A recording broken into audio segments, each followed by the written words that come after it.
The mahogany conference table in the executive suite felt ice cold under my palms.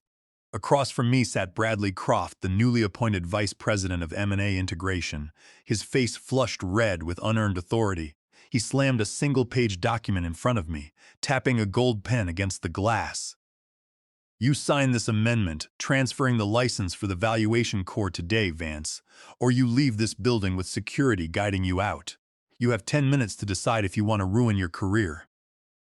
I looked at the contract, then up at his smug grin, knowing that the digital keys to their entire $130 million buyout were currently resting in the hardware token clipped to my belt. I smiled, buttoned my navy suit jacket, and reached for the pen. To understand how we arrived at this boardroom showdown, you have to go back 8 years, to the spring of 2018. I was 40 years old then, with a couple of decades of financial engineering under my belt, when I joined a tiny fintech startup called Apex Valuation Systems. The founders had a great vision for automated corporate valuation, but they lacked the math and the architecture to make it scale. They were trying to value complex M&A targets using bloated spreadsheets that crashed whenever you imported more than 10,000 rows of transaction data. I was brought in as the senior architect and valuation lead to build something that could handle real-time risk calculations, Monte Carlo simulations, and multi-layered cash flow projections. I spent 18 months writing the K-code. It was a proprietary engine written in Rust and optimized for high-throughput financial data. It did not just crunch numbers. It pulled real-time regulatory filings, SEC disclosures, interest rate spreads, and industry-specific market multiples, compiling them into a dynamic valuation model. In the M&A world, where a delay of 12 hours can cost a firm millions in arbitrage, my engine was a revolution. It took valuation timelines from 3 weeks of manual analyst work down to 45 seconds of automated processing. Because the founders could not afford my full market salary. Back in 2018, we made a deal. I took a 10% equity stake in Apex, but more importantly, my attorney drafted a highly specific intellectual property licensing agreement. It was registered under IP 218HV. Under Section 9.2 of that agreement, the core algorithmic engine of the K-code remained my personal intellectual property. I licensed its use to Apex for a nominal fee of $1 per year. The license was strictly non-transferable, meaning it could not be sold, assigned, or sub-licensed to any third party without my express written consent. Furthermore, the agreement stated that if my employment with Apex was ever terminated without cause, the license would automatically and immediately revoke, and all system access keys would revert back to my control. At the time, the founders did not mind. They just wanted the engine running so they could attract venture capital. Fast forward to 2026. I am now 48, and Apex has grown from a 5-person basement operation into a highly profitable market leader with $25 million in annual recurring revenue. The database has expanded to house the historical financials of over 50,000 private and public companies. Our client list includes mid-tier investment banks and private equity shops that rely on our platform to structure their deals. That is when Croft Acquisitions entered the picture. Croft Acquisitions was a massive private equity firm founded by Victor Croft, a legendary, old-school corporate raider who built his empire in the 90s by buying up distressed manufacturing companies, stripping them of assets, and selling them for parts. Victor was 60 years old now, and he wanted to transition his firm into modern digital assets. He saw Apex as the perfect acquisition target to automate his firm's valuation processes. After 6 months of due diligence, Croft Acquisitions agreed to buy Apex for $130 million. It was a cash-and-stock deal that would net the original founders tens of millions. My 10% stake was valued at $13 million. But there was a catch. Victor's 32-year-old son, Bradley Croft, was appointed as the vice president of M&A integration. Bradley was the typical product of nepotism, an Ivy League MBA who had never built a company, never written a line of code, and believed that employees were simply rows on a spreadsheet that needed to be optimized. Bradley's mandate was to integrate Apex into Croft Acquisitions and cut operating costs by 30% before the merger officially closed on Monday morning. From the moment Bradley walked into our offices, He made it clear he did not respect the engineers who had built the platform. He wore custom-tailored suits, carried himself with an air of absolute superiority, and spent his first week auditing our payroll. During our very first integration meeting, he looked at my salary, then at my 10% equity stake, and scoffed. To him, an engineer making a six-figure salary while holding $13 million in equity was a corporate inefficiency that needed to be corrected. He did not understand that the entire tech stack of Apex was built around the K-code engine. He assumed that because the company owned the servers and the databases, they owned the software running on them. He did not bother to read the original employment contracts or the IP288HV licensing agreement that was filed deep in the company's legal archives. I watched Bradley spend the next 3 weeks calling individual analysts into his office, cutting their benefits, and demanding they work 60-hour weeks to prepare for the transition. When our head database administrator complained about the lack of weekend support, Bradley fired him on the spot. The atmosphere in the office turned toxic. People were terrified of losing their jobs, and the founders, who were looking at their massive payouts, did not say a word. They were too busy planning their retirements in Aspen to care about the people who had made them rich. I kept my head down, monitoring the server clusters and ensuring that our primary DNS records and API gateways were secure. The K-code engine was hosted on a dedicated AWS infrastructure. The physical hardware security tokens and the root access credentials were bound to my personal developer account, which I had never integrated into the company's corporate network. I had spent 8 years protecting the integrity of this system, and I knew that without it, Apex was nothing more than an empty shell with a list of clients and no way to process their data. As the merger closing date approached, Bradley began his final push to clean up the cap table. He wanted to minimize the payouts to non-founder employees.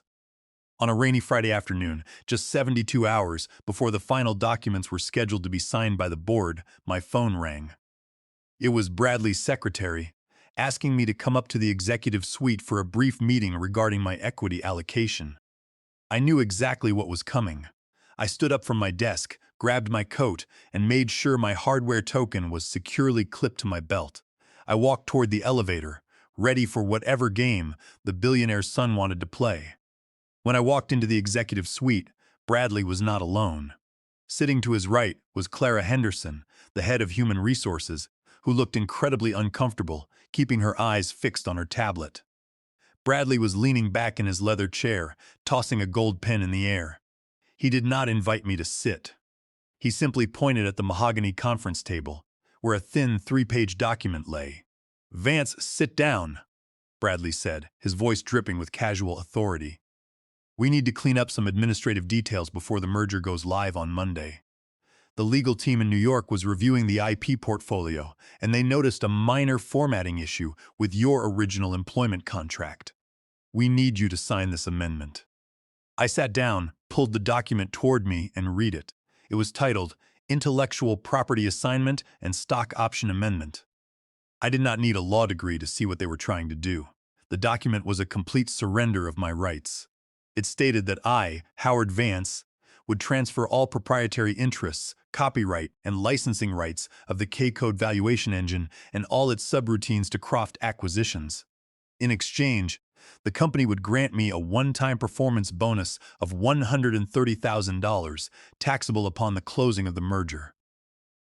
Furthermore, Section 4 of the amendment diluted my 10% equity stake down to a mere 1%, claiming that the original allocation was non-standard and inconsistent with corporate guidelines.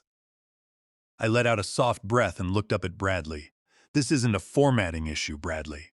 This is a complete buyout of my intellectual property and a 90% reduction of my equity." Bradley smiled, a patronizing expression that showed he had never been told no in his entire life. "Let's be realistic here, Vance. You're an engineer. You were hired to write code for Apex. The company paid your salary, which means the company owns the code. The original contract you signed with the founders was amateur hour. A 10% equity stake for a single developer is absurd. My father's firm is investing $130 million into this company." We are not paying $13 million of that to a guy who sits in a server room all day.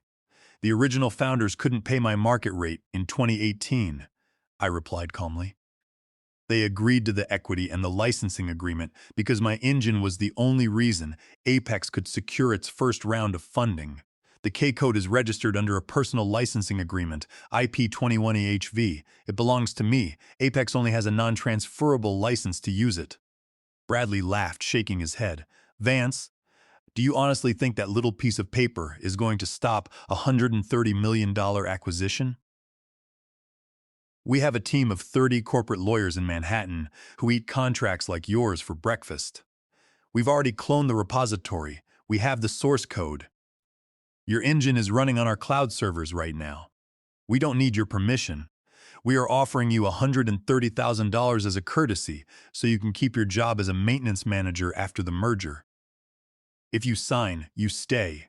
If you don't, we will terminate you for insubordination, tie up your equity in court for the next 10 years, and you won't see a single dime. Clara Henderson cleared her throat, looking nervously at Bradley. Bradley, perhaps we should let Howard consult his counsel. No, Bradley interrupted, slamming his hand on the desk. We don't have time for counsel. The board meeting is at 9 a.m. on Monday. The auditors are arriving tomorrow morning to verify the assets. Howard signs now, or he's done. I looked at the document again. The text was clear. They thought they had cloned the codebase, but Bradley's technical ignorance was staggering. He did not realize that the K-code was not a static application. It was a dynamic engine that required continuous API validation, cryptographically signed data feeds, and local authorization keys that refreshed every 72 hours. The source code they cloned was just the front-end interface and the basic database structures. The actual calculation engine resided on my private AWS server instance, communicating via an encrypted API gateway. I looked at Bradley. His face was filled with arrogant confidence. He believed that power was just a matter of who had the bigger bank account. I won't sign this, Bradley, I said, sliding the document back across the table. Bradley's smile vanished. His eyes narrowed and his posture stiffened. You think you're indispensable, Vance? You're 47 years old. You're a dinosaur. We can hire 5 22-year-olds from MIT for half of what we pay you, and they'll write a better system in a weekend. You are making the biggest mistake of your life. That is your decision to make, I replied. You're damn right it is, Bradley sneered. Clara, process his termination immediately. For cause. Insubordination and breach of company policy. He doesn't get severance. He doesn't get his equity payout. We'll file an injunction to freeze his shares before the weekend. He turned back to me, pointing a finger at my chest. You have 10 minutes to clear your desk. If you're still in the building after that, security will throw you out. And don't think about taking any company property. We'll search your bags. Understood, I said. I did not raise my voice. I did not stand up and yell. I simply stood up, buttoned my suit, and walked out of the boardroom. I could hear Bradley yelling at Clara to call the legal team as the door swung shut behind me. I walked down to my office on the 3rd floor. The room was quiet. I took my leather bag, packed my mechanical keyboard, my personal notebook containing 8 years of system architecture designs, and my hardware security tokens. I left the company-owned laptop on the desk, completely wiped of my personal credentials. I logged out of the local network, ensuring that all temporary session cookies were cleared. As I walked out of the building, the security guard, a man named Carl who I had shared coffee with every morning for 8 years, looked at me with a sad expression. He had obviously received the call from HR. I'm sorry, Howard, Carl whispered, opening the turnstile for me. Don't worry about it, Carl, I said, offering him a warm smile. Have a good weekend. I stepped out into the cool rain, the city lights reflecting off the wet pavement. I walked to my car, placed my bag in the passenger seat, and sat there for a moment in the silence. My phone began to buzz in my pocket. It was a notification from our system monitoring tool, warning that the API gateway was requesting a token refresh. I ignored it, started the engine, and drove home. The weekend had just begun, and I had a lot of work to do. The moment I got home, I went straight to my home office. It was a quiet room overlooking the backyard, equipped with a custom-built workstation, 3 monitors, and a secure fiber optic connection. I sat down, booted up my system, and placed my hardware tokens on the desk. First, I called Catherine Boyd. Catherine was a brilliant intellectual property attorney who had represented me for a decade. She was the one who had written the original IP 20088HV agreement. I had paid her out of my own pocket back in 2018 to ensure that my interests were protected and that investment was about to pay off.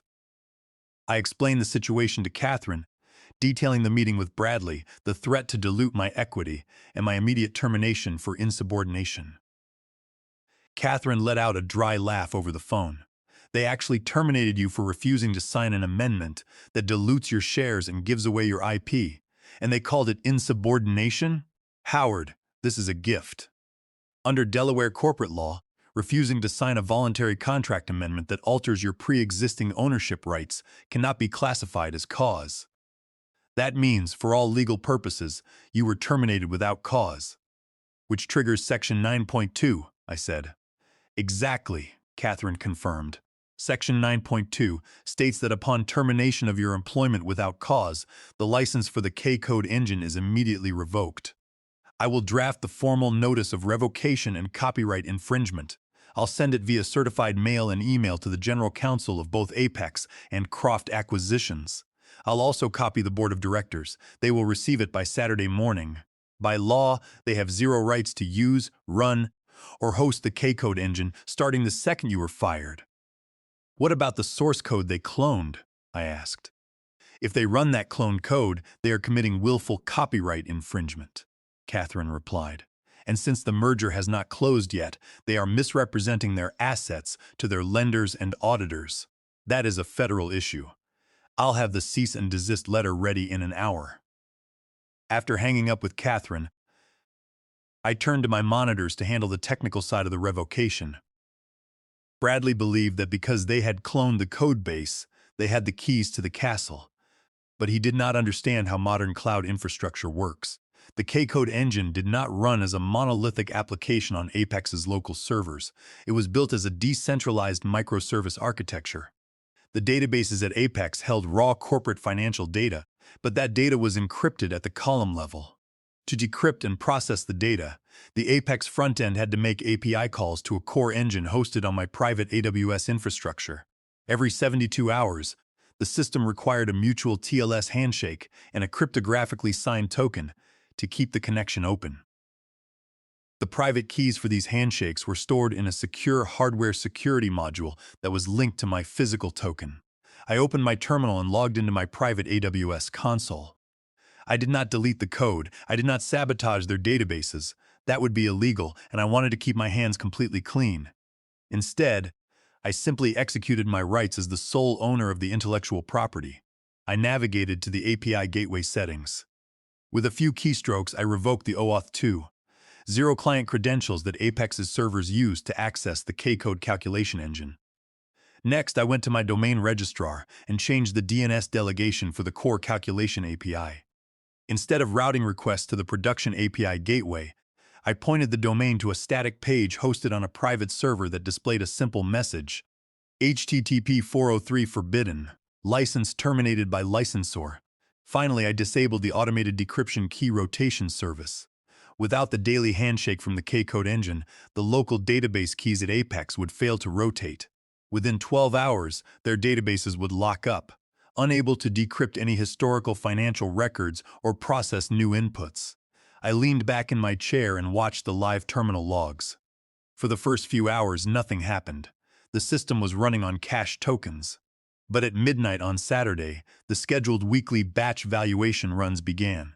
These were automated processes that compiled and updated valuation portfolios for our 3 largest investment banking clients. Suddenly, the log screen began to light up with red error codes. Connection refused. API key revoked. Error 403, authentication failure. Decryption key rotation failed. Handshake terminated. Batch process terminated. 0 of 14,200 portfolios updated. Every single request from Apex's servers was bouncing off my firewall. The front-end interface of Apex was still online, but it was completely hollow. If an analyst tried to run a valuation model, the system would return empty sheets and zero-value calculations. The system was functionally dead. On Sunday morning, Catherine emailed me the signed copy of the cease and desist notice she had sent to the executive team. She had included the original 2018 contract, the IP2018HV licensing agreement, and a copy of the registered copyright certificates for the K-code engine. She had also sent a copy to Dilute, the accounting firm that was conducting the final audit for the M&A transaction. I spent Sunday afternoon working in my garden, completely ignoring my phone. I knew the storm was coming, but I was prepared.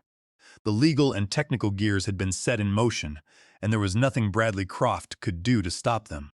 He had wanted to show me who had the power, and now he was about to find out. I had spent 8 years building the foundation of this company, and I was not going to let a spoiled heir tear it down just to save a few pennies on a spreadsheet. I poured myself a cup of coffee, sat on my patio, and waited for Monday morning. On Monday morning, I woke up at 7 a.m., made a pot of black coffee, and sat on my porch. The rain had cleared, leaving a crisp, bright morning. At exactly 8 a.m., my phone began to vibrate. It did not stop. The first call was from Leo Brooks, one of the original founders of Apex. Leo was a decent guy, but he had always been conflict avoidant, which was why he had allowed Bradley to walk all over the engineering team. I answered. "Howard, thank God you picked up," Leo gasped, his voice trembling with panic. "What is going on? The entire platform is down. The integration team from Croft Acquisitions has been trying to run the pre-merger valuation tests since 7 a.m., and every single query is returning database errors. The Deloitte auditors are sitting in the main conference room, and the SEC compliance reps are asking why our core assets are completely locked. Bradley is screaming that you hacked the system." "I didn't hack anything, Leo," I replied calmly, taking a sip of my coffee. "I simply revoked the access credentials to my private servers, as is my right under Section 9(2) of the 2018 licensing agreement. When Bradley terminated me on Friday afternoon without cause, he legally revoked Apex's license to run the K-code engine. My attorney, Catherine Boyd, sent the formal revocation notice to your legal department and to Croft Acquisitions on Saturday." "Did you not read it?" I saw an email from a law firm, but Bradley told us to ignore it. He said you had no leverage and that we owned the code." Leo was hyperventilating. "Howard, please, you have to turn it back on. The merger is scheduled to close at 4 p.m. today. If the auditors can't verify the core valuation asset, Croft's lenders will pull the financing. The whole $130 million deal will collapse. Then you should have a conversation with Bradley, Leo. He is the vice president of M&A integration. He made the decision to terminate my employment and my license. I am no longer an Apex employee. I cannot access company assets, and I certainly cannot allow unlicensed entities to access my proprietary intellectual property. If you want to discuss a new licensing agreement, you will need to contact Catherine." Before Leo could reply, I hung up. 10 minutes later, my phone rang again. The caller ID showed Bradley Croft's personal cell phone. I answered, placing it on speaker. "Vance," Bradley bellowed, his voice cracking with rage. "You think you can play games with me? This is corporate sabotage. I've already called our legal team, and we are filing an emergency injunction against you in federal court.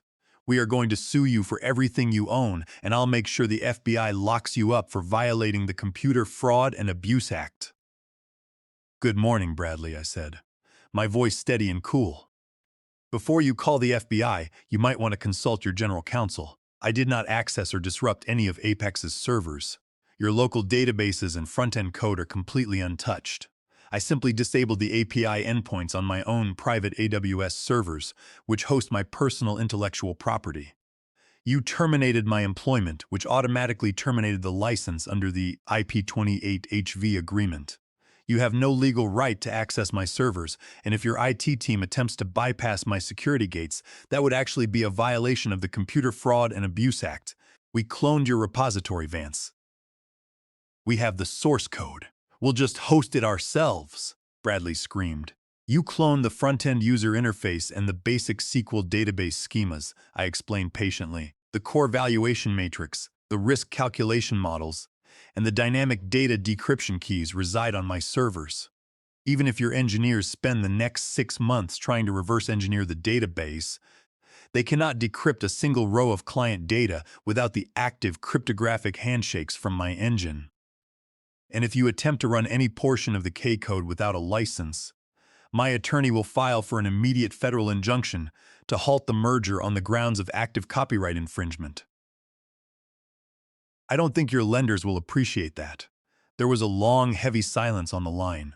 I could hear Bradley's heavy breathing. The realization of his own incompetence was finally starting to sink in. "What do you want, Vance?" Bradley muttered, his arrogance replaced by a desperate, defensive growl. "I have nothing to say to you, Bradley. Have your legal representatives contact Catherine Boyd. I believe she is expecting their call." I hung up the phone and turned it off. By noon, the chaos at Apex's headquarters had reached a boiling point. Catherine forwarded me an email from the General Counsel of Croft Acquisitions. The Dilute auditors had officially suspended their asset verification process. They had flagged the K-Code engine as a highly contested proprietary asset with unresolved ownership claims, which meant they could not certify the value of Apex. Without that certification, the banks that were underwriting the $90 million debt portion of the acquisition pulled their commitment. The entire merger was on the verge of falling apart, and the original founders of Apex were facing the prospect of losing their massive payouts, while Croft Acquisitions was looking at a catastrophic failure that would ruin their reputation in the private equity market. At 1:30 p.m., Catherine called me. "Howard, just off the phone with the General Counsel of Croft. They are desperate. Victor Croft himself has taken over the integration. He has demanded an emergency meeting at my office at 2 p.m. He wants you there. Are you ready?" "I'm ready," I said. "I'll see you in 20 minutes." I put on my best dark navy suit, adjusted my gold silk tie, and grabbed my leather folder. The young heir had tried to use his wealth and status to crush me, but he had forgotten that in the digital age, control of the architecture is the ultimate leverage.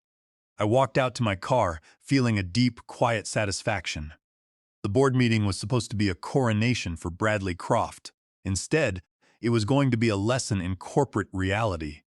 The conference room at Catherine Boyd's office was quiet, the large windows displaying a panoramic view of the city skyline. When Catherine and I walked in, the atmosphere was thick with tension.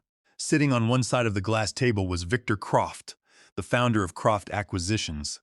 He was 60 years old, with sharp gray eyes and a stern, weathered face that showed he had spent decades in the trenches of corporate warfare. Next to him sat Bradley, who looked pale and defeated, staring intently at his hands. Next to them was Daniel Miller, the chief general counsel for Croft Acquisitions, looking exhausted. Victor did not wait for us to sit before he spoke. He looked directly at me, ignoring Catherine completely. "Mr. Vance, my son has made a monumentally stupid mistake. He is young, arrogant, and he did not bother to read the contracts that built this company. He assumed that because we had the money, we had the control. He was wrong. I am here to fix this. We want the K-Code engine back online, and we want to close this merger today." "What are your terms?" I sat down, placing my leather folder on the table. Catherine sat next to me, opening her portfolio. "Mr. Croft, my client's licensing agreement was violated when your son terminated him for refusing to sign a forced contract amendment," Catherine said, her voice calm and authoritative. "That termination was not for cause, which automatically revoked the license under Section 9.2 of the IP20 HV agreement. To resolve this dispute, restore the valuation engine, and allow the merger to proceed, we have a list of non-negotiable terms." Daniel Miller, the general counsel, nodded. "Let's hear them." Catherine laid out the document. "First, Croft Acquisitions will buy out Howard Vance's 10% equity stake in Apex Valuation Systems at the current target valuation of $130 million. That is $13 million, paid in full via wire transfer today. There will be no escrow holdbacks, no performance milestones, and no earn-out clauses. It is a clean cash buyout." Bradley winced but said nothing. "Second," Catherine continued, "we require a cash payment of $2 million to my client as liquidated damages for breach of contract, wrongful termination, and the public damage to his professional reputation. Third, if you want full ownership of the K-Code engine and the copyright registry, you must purchase the intellectual property outright." The price for the complete transfer of the K-code copyright and all its subroutines is $5 million. And finally, I added, speaking for the first time, Bradley Croft must be completely removed from any management, integration, or operational role involving Apex valuation systems. He will have zero authority over the platform or the engineering team going forward. This is extortion, Bradley burst out, slamming his fist on the table.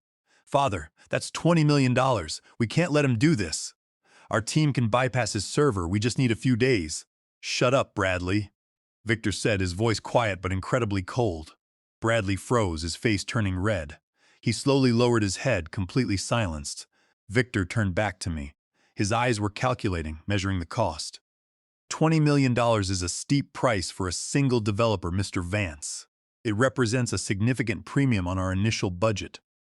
It's not a price for a developer, Mr. Croft, I replied, looking him in the eye.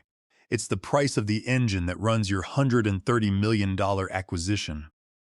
Without it, you are buying a database of encrypted files and a list of clients who will leave the moment they realize your system cannot process their transactions.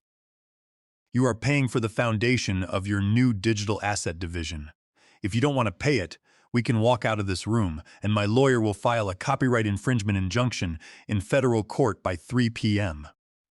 The merger will die, your lenders will pull their funds, and the industry will know that Croft Acquisitions failed to close a deal because they didn't read their own contracts. Victor stared at me for what felt like an eternity. He was an old-school corporate raider, and he respected leverage. He knew when he was beaten. He turned to his general counsel. Daniel, can we draft the IP transfer and the release of claims forms immediately? Yes, Mr. Croft, Daniel Miller replied. I have the templates ready. We can have them signed and executed within the hour. Victor looked back at me. The $20 million will be wired to your escrow account. The moment the bank confirms the transfer, you will sign the IP transfer agreement and restore system access. And as for my son, he will be reassigned to our logistics outpost in North Dakota to oversee truck maintenance. He has a lot to learn about operations. Bradley looked horrified, but he did not dare to speak. An hour later, Catherine's assistant walked into the conference room and handed her a document. Catherine looked at it, smiled, and turned to me. The wire transfer has cleared, Howard. $20 million is in your escrow account. I opened my laptop, connected to my private server console, and executed the reactivation script. I reinstated the OAuth 2.0 credentials, updated the DNS records to point back to the production API gateway, and rotated the cryptographic security keys. The system is back online, I said, closing my laptop. Daniel Miller checked his phone. Within 30 seconds, his screen lit up. The integration team at Apex reports that the database is decrypting. The valuation tests are running. Dilute has signed off on the asset verification. Victor stood up, offering me his hand. You play a tough game, Mr. Vance. It's a shame you are leaving the company. We could have used someone with your foresight. Thank you, Mr. Croft, I said, shaking his hand.